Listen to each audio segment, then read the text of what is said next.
The steamy temperatures, the city of Lexington has once again activated the heat plan. Langston is asking this question. Lextran is giving free rides to cooling centers. Do they also take people back to where they picked them up? Here's Victor Puente with the answer to that good question. Well, no, they do not. They tell me their focus is on making sure people are able to find places to stay out of the heat. They're one of several participants in the city's extreme heat plan that's overseen by the Division of Emergency Management. As part of that plan, Lexington's community centers like Dunbar, Kenwood, Castlewood, and Tates Creek will be open into the early evening and will serve as cooling stations. And Lextran will provide rides for those experiencing homelessness free of charge. Lextran's marketing coordinator tells me the goal of this plan is to ensure that people in Fayette County have safe, reliable access to cooling areas for relief from the heat.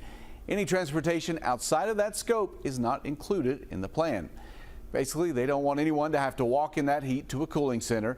Emergency management also says the very young, the elderly, and those with medical conditions are particularly vulnerable to heat-related illnesses and should seek shelter from the extreme heat. If you have a good question, you can email us. Goodquestion@WKYT.com. I'll see you on WKYT Mornings.